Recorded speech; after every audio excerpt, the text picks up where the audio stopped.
اللہم صلی علی سیدنا مولانا محمد وعلی آل سیدنا مولانا محمد صلی اللہ علیہ وآلہ وسلم۔ آج میرا موضوع تھا تصوف، صوفی۔ تصوف کو بہت زیادہ دوسرے لفظوں میں بیان کرنے کی کوشش کی ہے، نیگیٹیوٹی، جیسے صوفیزم ایک کفر ہے، شرک ہے، بدعت ہے، قرآن حدیث سے ہٹ کر ہے، ان کا مذہب علیحدہ ہوتا ہے، ان کا دین علیحدہ ہوتا ہے، وغیرہ وغیرہ وغیرہ۔ تو یہ دشمن جو ہوتے ہیں یہ جب بیانیاں بناتے ہیں تو یہ سازش کرنے والے بڑے ذہین ہوتے ہیں، وہ بہت سوچ سمجھ کر اس کی پلاننگ کرتے ہیں۔ انہوں نے سب سے پہلے اس کو دیکھا بھی سب سے زیادہ پاکستان، بر صغیر، پاک و ہند، ایران، عراق میں کس چیز کا پرچار کیا جاتا ہے، یہ کس چیز کو زیادہ مانتے ہیں؟ وہ خود شہرت کے، عزت کے، شانوں کے بھوکے، حکمرانی کے بھوکے، دولت کے بھوکے، عزت کے بھوکے، کمانا نہیں جانتے، عمل کرنا نہیں جانتے۔ وہ کہتے ہیں جنہوں نے حاصل کی ہے ان کی جگہ پر ہم آ جائیں۔ وہ پھر یہاں سے ان کی پلاننگ شروع ہوتی ہے۔ جو تصوف بیان کرنے والے ہیں وہ بڑے سادہ سے لوگ، ان کا ٹارگٹ، ان کا مظہر، ان کی منشا، ان کا جو منزل ہوتی ہے وہ تزکیہ نفس کے ذریعے قرب الہی حاصل کرنے کے لیے ہوتی ہے۔ وہ تزکیہ نفس کے ذریعے قرب الہی حاصل کرنے کی منازل طے کرتے ہیں، حسن سلوک کی منازل طے کرتے رہتے ہیں۔ ان کی صفتیں ہیں کہ وہ صبر کرنے والے، برداشت کرنے والے، درگزر کرنے والے، معاف کرنے والے، جن کا مقصد، منزل قرب الہی، شوق الہی کی منزلیں طے کرنے والے، اپنی سادگی سے، اپنے راہ سلوک میں جو دشمن ہوتے ہیں ان سے بھی قتل بے نیاز ہو جاتے ہیں، کیونکہ دکھیں، تکلیفیں، دردیں سہنا ان کی عادت ہو جاتی ہے یا ان کو محسوس نہیں ہوتا، یعنی وہ اس طرح غرق ہوتے ہیں اپنی مستی میں، اپنے محبوب کے خیال میں، اپنے اللہ کے خیال میں، اپنے عاشق کی جو منزل ہوتی ہے وہ بے خبری ہوتی ہے۔ جب وہ عشق میں مبتلا ہو کر بے خود ہو جاتا ہے تو اس کو اپنی جان کی خبر نہیں رہتی، اس کے حال کی خبر نہیں رہتی، آس پاس کی خیال نہیں رہتا۔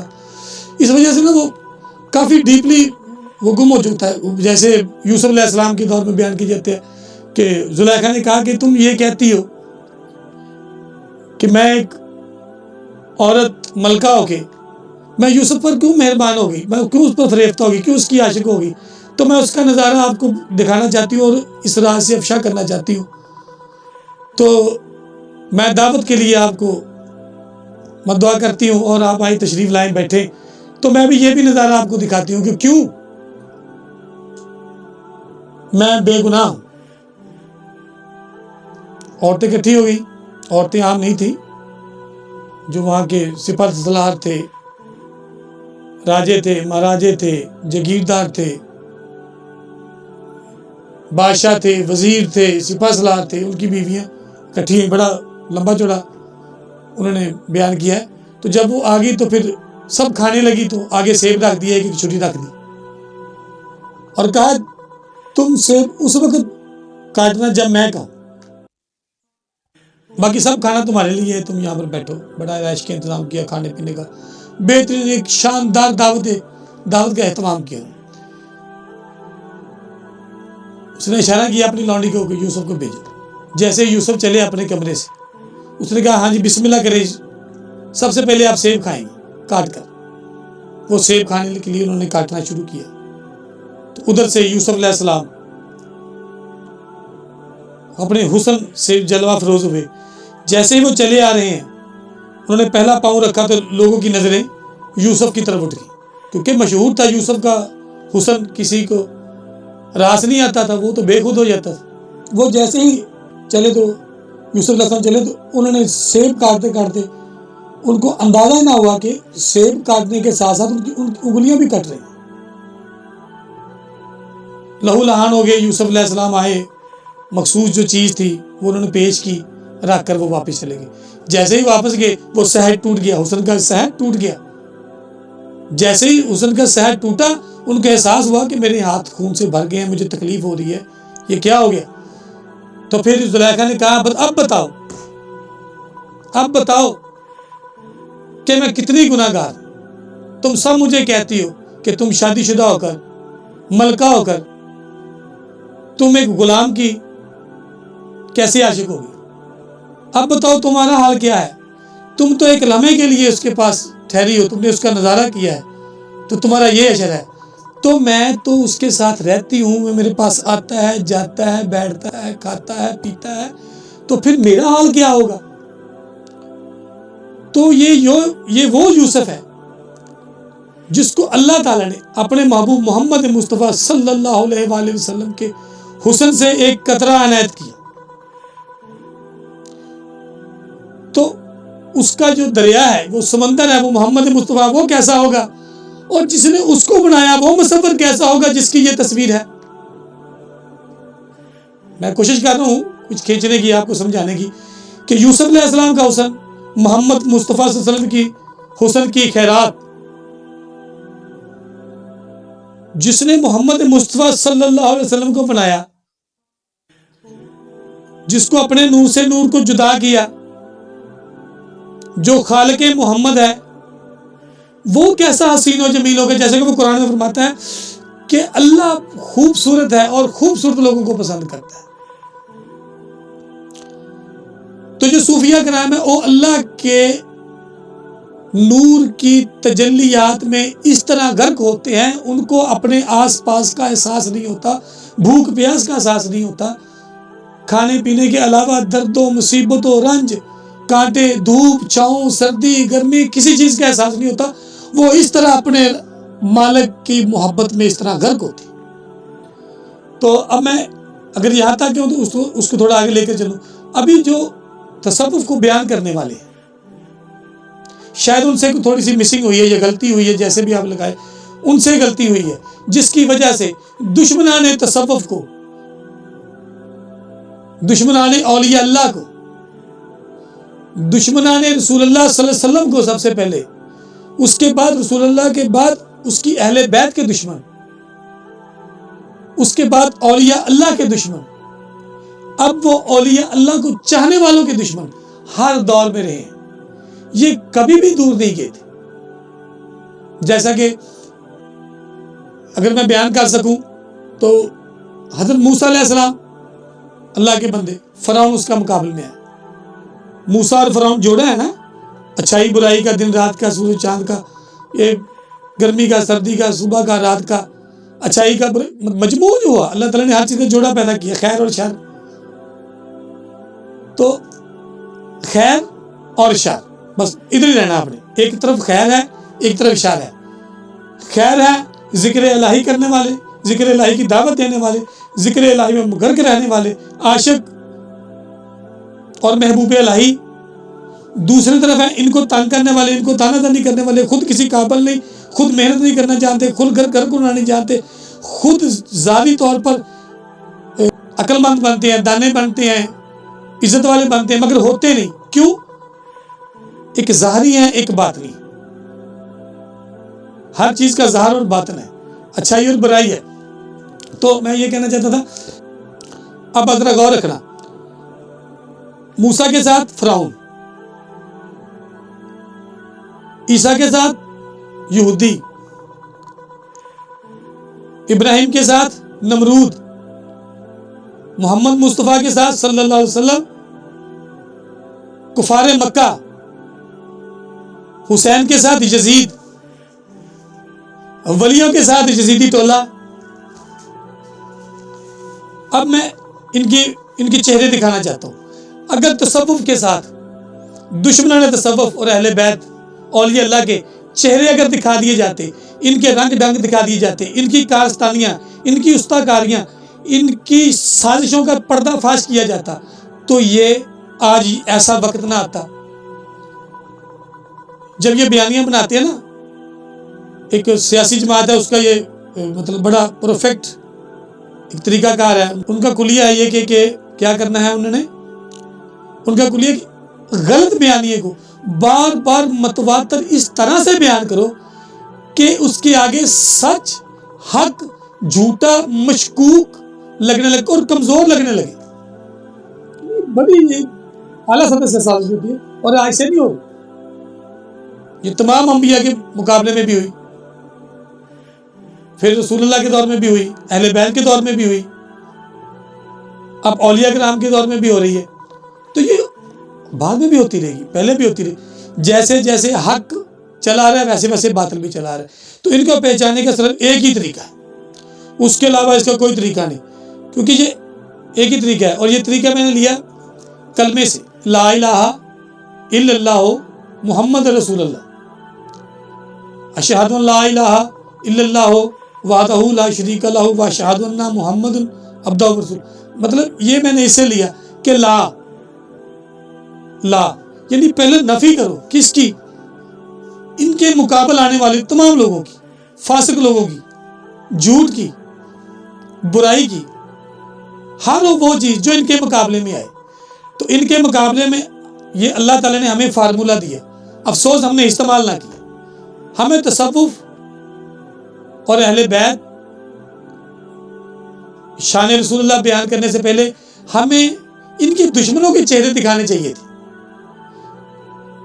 ہم یہ سوچتے ہیں کہ شاید جو ہم کر رہے ہیں وہ غلط ہے، یعنی کہ رسول اللہ کا ذکر کرے تو کہتے ہیں جی توحید سب سے بڑی ہے، اس کی اہل بیت کا ذکر کریں، مناقب فضائل بیان کریں تو کہہ دیا جاتا ہے کہ یہ شیعہ ہیں. اولیاء اللہ کا ذکر کریں تو کہہ دیا جاتا ہے یہ کافر ہے، مشرک ہے، بے دین ہے، پتہ نہیں کیا کیا. تو سب سے پہلے ان کے چہرے کا نقاب کیوں نہ ہٹایا جائے؟ یہ کون لوگ ہیں؟ سب سے پہلے میں نے سارا کچھ بیان کر دیا. یہ رسول اللہ صلی اللہ علیہ وآلہ وسلم جس وقت نماز پڑھانے کے بعد مسجد نبوی میں جب مال غنیمت تقسیم کر رہے تھے تو وہیں ایک خارجی اٹھا، کہ محمد انصاف کرو، تم انصاف نہیں کرتے ہو. انہوں نے فرمایا میں نہیں انصاف کرتا، دنیا میں کون ہے جو میرے جیسا انصاف کر سکے؟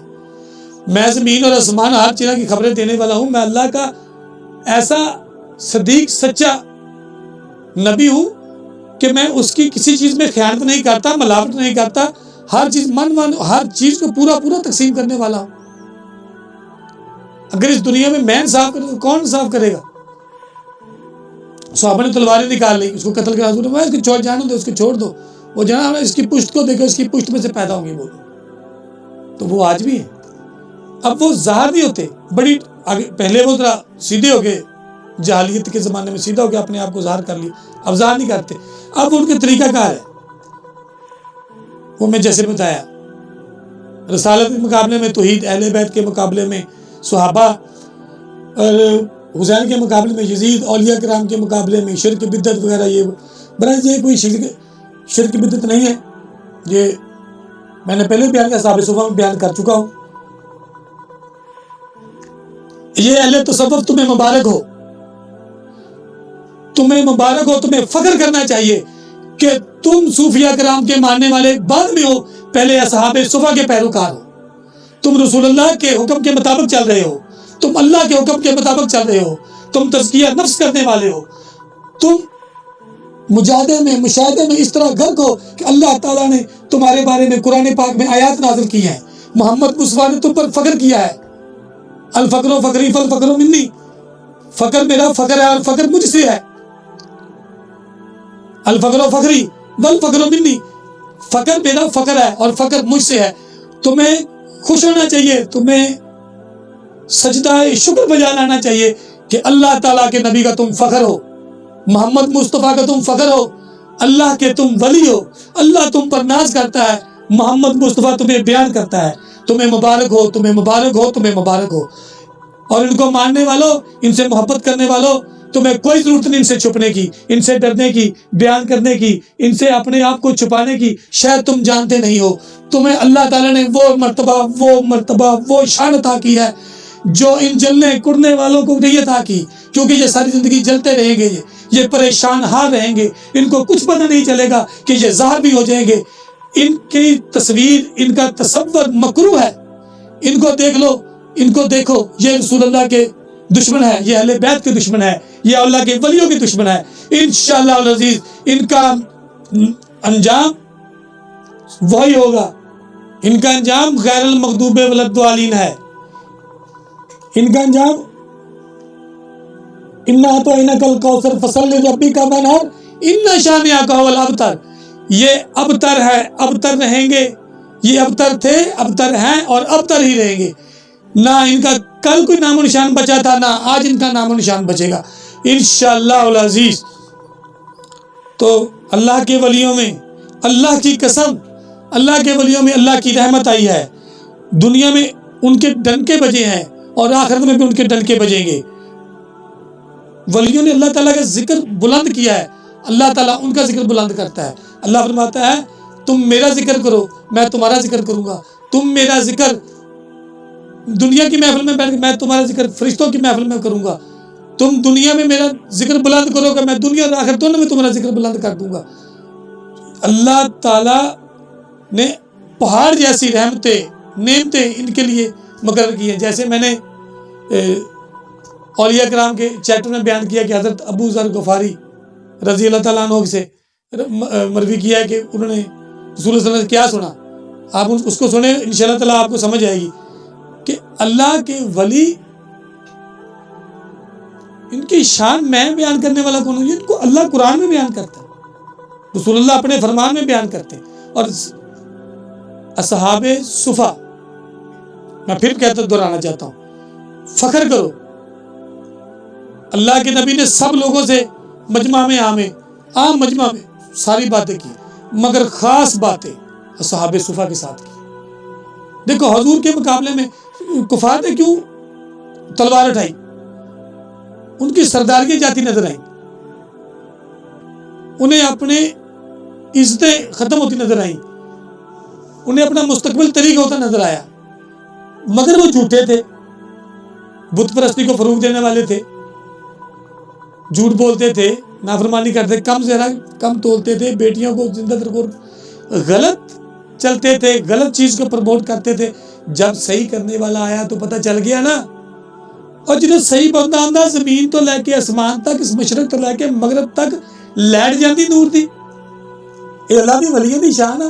وہ یہ سڑنا تے اور کی کر تھے، اس سے سڑنا آیا، مرنا آیا، تسی سڑدے رہے ہیں شروع تو لے کے ہوں تک، کفار مکہ تو لے کے ہوں تک تسی وہی ہیں، تسی منافقین مکہ ہیں، تسی خارجی ٹولہ جنہیں مولا علی نے جنگ کی تھی، شکلاں بدل دیا، نام بدل دے، ہے تسی وہی ہیں تے رہنا بھی تسی وہی ہیں۔ بلیے پہچان لو، انہوں نے انٹروڈیوس کراؤ بھی خارجی کون ہے، منافق کون ہے،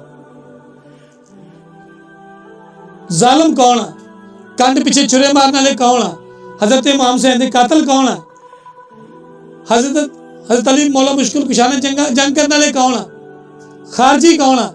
انہوں کا نام لے لے کے بیان کرو، جی یہ کہتے نا جڑا اہل بیت دا ذکر کرنے والا شیعہ، انہوں نے دسو تو ناسبی ہے، ناسبی نوسبی تو کوئی نہیں، تو خارجی ہے۔ یہ تو تیرا ادب ہی کیتا جاتا، پتہ نہیں کیوں کیوں کی، مینوں بھی نہیں سمجھ آئی آج تک بھی کیوں انہوں نے صحیح کھول کے کیوں نہیں بیان کیتا جاتا۔ بہرحال میرا موضوع میں اپنا اج دا منزل مقصود انشاءاللہ تعالیٰ میں حاصل کر لی ہے، تے میرا مقصد ہے اصحاب صفا، صوفی، تصوف، یہ ایک ہے، ایک دوسرے سے جدا کوئی نہیں، انہیں تعلق محمد مصطفیٰ صلی اللہ علیہ وسلم نال ایک خاص طور تے انہوں نے جڑے ہوئے ہیں، اللہ دے نبی انہوں نے خاص خصوصی تعلیم دیتی، خصوصی تربیت کی، جو انہوں نے گل کلام ہوئی سارے صحابہ نال کو نہیں ہوئی، جہاں خاص گل انہوں نے کسی اور نہیں ہوئی، انہیں جو مینوں میں ثابت کروں گا انشاءاللہ تعالیٰ کہ حضور پاک صلی اللہ علیہ وسلم وہ صحابی جنہوں نے رازدار رسول بھی کیا گیا، راز دیاں گل، وہ کون؟ اصحاب صفا۔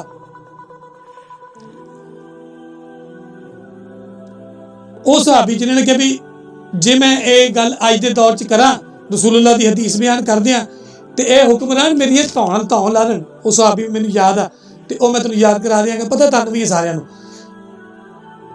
یہ ہر دور چ رہے ਸ਼ਕਲਾਂ ਬਦਲਦੀਆਂ, ਲਫ਼ਜ਼ ਬਦਲਦੇ, ਕਰਦਾਰ ਉਹੀ ਰਹਿਣੇ ਇਹਨਾਂ ਦੇ। ਤੇ ਇਹਨਾਂ ਨੂੰ ਪਛਾਣੋ, ਫਖਰ ਦੇ ਨਾਲ ਚੱਲੋ, ਸਿਰ ਸੁੱਟ ਕੇ ਨਹੀਂ ਸਿਰ ਚੁੱਕ ਕੇ ਚੱਲੋ। ਇਹਨਾਂ ਦਾ ਬਿਆਨੀ ਦਾ ਅਨਕਾਰੀ ਬਣੋ।